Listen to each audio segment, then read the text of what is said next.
नमस्कार, बुलेटिन में आपका स्वागत है। मैं हूं आपके साथ रितेश कुमार गौतम। केंद्रीय मंत्री अमित शाह पश्चिम बंगाल दौरे पर हैं। नए सीएम के नाम का ऐलान हुआ है। सुनिए क्या कह रहे हैं। हम सब भारतीय जनता पार्टी के कार्यकर्ताओं का दायित्व है कि हर नई सोनार बांग्ला के लक्ष्य को लेकर हम चले और बंगाल की जनता की अपेक्षाओं को पूर्ण करें। मित्रों, आज कवि गुरु की ये पंक्तियां सच होती दिखाई पड़ रही है। चित्त जेथा भय शून्य, उच्च जेथा सिर। जहां मन भय मुक्त हो और सिर गर्व से ऊंचा हो, ऐसे बंगाल का रास्ता आज प्रशस्त हो चुका है और बंगाल उस रास्ते पे चल। 5 दशक का लंबा समय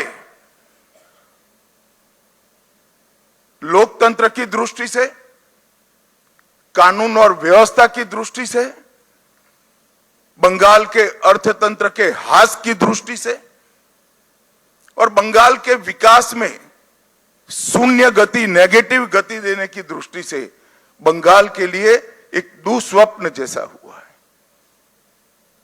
और हम सबका दायित्व है कि मोदी जी ने जो वादा दिया है बंगाल की जनता को, इसको पूरा करने के लिए हम हमारा सर्वश्रेष्ठ बंगाल की जनता को अर्पित करें, समर्पित करें। बंगाल की संस्कृति और बंगाल की परंपरा को 5 दशक से विदेशी विचारों से प्रभावित शासन से मुक्त कर फिर से एक बार रामकृष्ण ठाकुर, विवेकानंद, महर्षि अरविंद और कवि गुरु टैगोर की कल्पना का बंगाल बनाने की दिशा में हम आगे बढ़े। हम सबकी जिम्मेदारी आज से बहुत बढ़ती है। विनम्रता के साथ, जिम्मेदारी के एहसास के साथ किया हुआ परिश्रम ही इस मैंडेट का एक प्रकार से जनता को आभार के रूप में जवाब दे सकता है। मित्रों, आज बंगाल का विजय अनेक दृष्टिकोण से बहुत महत्वपूर्ण है। 100 साल की वैचारिक यात्रा के बाद गंगोत्री से गंगा सागर तक हर जगह पर आज भारतीय जनता पार्टी की सरकार बनी है। ये हम सब के लिए बहुत आनंद का विषय है। 1950 से जिस विचार की यात्रा को लेकर हम निकले और जिसके नेतृत्व में निकले, श्यामा प्रसाद मुखर्जी के नेतृत्व, उनकी ही जन्मभूमि में 1950 के बाद आज 2026 में श्यामा प्रसाद जी की ही पार्टी की सरकार बन रही है। ये भी बहुत महत्वपूर्ण है। जब 370 हटी,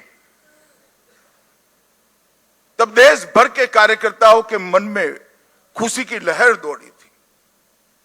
मगर मुझे कई वरिष्ठ कार्यकर्ताओं ने कहा था कि अभी भी कुछ कसक बाकी है। मैंने आश्चर्य से पूछा था, भला क्या बचा अब? तब उन्होंने कहा था, बंगाल में भाजपा का झंडा फहराना बाकी है। और आज मैं मानता हूं श्यामा प्रसाद जी जहां पर भी होंगे, मुक्त मन से नरेंद्र मोदी जी के नेतृत्व को वो आशीर्वाद देते होंगे, क्योंकि नेतृत्व ने भारतीय जनता पार्टी को गंगा सागर तक पहुंचाया, गंगोत्री से लेकर। 2014 से जो यात्रा निकली, ये अभूतपूर्व यात्रा है मित्रों। अपने पुरुषार्थ से, अपने कौशल से, अपनी प्रामाणिकता से जनमत को कैसे संजोया जा सकता है और जनमत को कैसे विस्तृत किया जा सकता है, इसका दुनिया भर के लोकतंत्र में सबसे उत्कृष्ट उदाहरण है देखो 2014 से 2026 की भारतीय जनता पार्टी की यात्रा। सिर्फ विचार नहीं फैला, संगठन भी विस्तृत हुआ। सिर्फ संगठन विस्तृत नहीं हुआ, विचारधारा भी मजबूत हुई। और सिर्फ विचारधारा मजबूत नहीं हुई, इसके साथ घर घर तक विकास पहुंचाने का काम भी हमने बहुत अच्छे तरीके से किया। और पूरा देश आज इस बात के लिए हमारी पार्टी और हमारे नेतृत्व को, नरेंद्र मोदी जी को स्वीकृति देता है। मैं बंगाल की ही बात करूं, मैं ही अध्यक्ष बना था, उपचुनाव आया, हमारे अभी के अध्यक्ष समीक भट्टाचार्य जी एक उपचुनाव जीतकर हमारा खाता खोले थे। 2014 की बात कर रहा हूं। 16 में 3 हुए, 21 में 77 हुए और 26 में 207 के साथ आज हमारा मुख्यमंत्री बैठने जा रहे। ये यात्रा जितनी भव्य है, आनंददायक है, मगर यात्रा का मार्ग जबरदस्त असहनीय पीड़ा से भरा हुआ है। मैं आज भूल नहीं सकता कि 321 भारतीय जनता पार्टी के देवतुल्य कार्यकर्ताओं ने अपनी जान इस जीत के लिए गंवाई है, विचार के लिए गंवाई। मैं देश भर में घूमा हूं पार्टी के अध्यक्ष के नाते। केरल और बंगाल इसके अलावे कहीं पर इस प्रकार की क्रूर हिंसा का नग्न तांडव मैंने नहीं देखा है। पहले कम्युनिस्टों ने और फिर टीएमसी ने। मैं आज हृदय के भाव के साथ वो सभी 321 कार्यकर्ताओं के परिवारजनों को देश की करोड़ों करोड़ों जनता की ओर से और भारतीय जनता पार्टी के करोड़ों कार्यकर्ताओं की ओर से भावपूर्वक नमन करना चाहता हूं।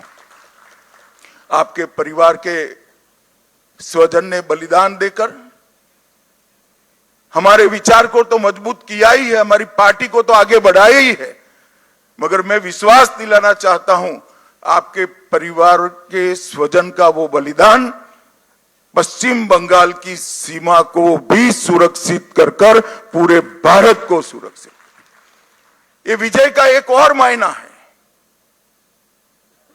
आज त्रिपुरा में हमारी सरकार है, असम में हमारी सरकार है और बंगाल में भी अब हमारी सरकार बनी है। घुसपैठ असंभव होने वाली, गौ तस्करी असंभव होने वाली है और दृढ़ता के साथ बंगाल सरकार और भारत सरकार इस सीमा को राष्ट्र की सुरक्षा के अभेद किले के अंदर परिवर्तित कर लेगी। भाइयों बहनों, ये जो यात्रा हुई है, बंगाल की जनता ने हमें जन समर्थन तो दिया, गत चुनाव में भी दिया था, 77 सीट जीते थे, मगर इस बार जो जन समर्थन मिला है उसका आभार व्यक्त करने के लिए भाजपा के कार्यकर्ता के नाते मेरे पास शब्द नहीं है। हमारा विधायकों का जीत का एवरेज मार्जिन 28,000 है। 28,000 वोट से हम सब जीते हैं, एवरेज निकाल देता हूं।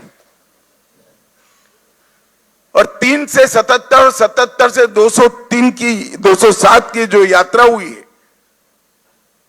वो अभूतपूर्व है। 23 प्रशासनिक जिलों में से 9 जिले ऐसे हैं जहां दीदी का खाता भी नहीं खुला है, सुपड़ा साफ हो गया। मैंने ऐसा प्रचंड जनादेश देखा नहीं है। सरकार परफॉर्म करती है तब तो मिलता है, मगर जहां ऑपोजिशन में है, विरोधी दल के नेता को बोलने का कोई मौका नहीं दिया जाता है, जनता की भावनाओं को उजागर करने का मौका नहीं दिया जाता है, वहां पर 9 जिलों में शून्य सत्ताधारी दल का एक केवल और केवल ईश्वर और बंगाल की जनता की कृपा है। जब चलता था तब चुनाव आयोग पर ढेर सारे सवाल उठाए गए, न केवल टीएमसी, इनके सभी साथियों के द्वारा उठाए गए। मैं आज उन्हीं लोगों को बड़ी विनम्रता से पूछना चाहता हूं कि बंगाल में 93% मतदान हुआ है, जो आजादी के बाद सबसे ज्यादा है, और एक भी कंप्लेंट टीएमसी की ओर से छापा मारने की नहीं है, बूथ कैप्चरिंग की नहीं है, एक भी नहीं है। 93% मतदान हुआ है, और जहां सैकड़ों लाशें गिरती थी चुनाव के वक्त, वो राज्य के अंदर एक भी मृत्यु के बगैर दोनों चरण समाप्त हुए हैं। मैं आज चुनाव आयोग के तहत काम करने वाले सभी सुरक्षा बलों को, बंगाल सरकार के सभी कर्मचारियों को और बंगाल पुलिस को भी हृदयपूर्वक अभिनंदन देना चाहता हूं कि आपने जो काम किया है, इससे विश्व भर में लोकतंत्र का मैसेज गया है। 23 जिलों में से 20 जिलों में भाजपा नंबर 1 पार्टी बनी है। एक भी जिला ऐसा नहीं है जहां हमारा विधायक नहीं है। पूर्व मेदिनीपुर 16 की 16 भाजपा, झारग्राम सभी सीटें भाजपा, पुरुलिया सभी सीटें भाजपा, बांकुड़ा सभी सीटें भाजपा, दार्जिलिंग, कलिम्पोंग, जलपाईगुड़ी, अलीपुरद्वार सभी सीटें भारतीय जनता पार्टी जीती।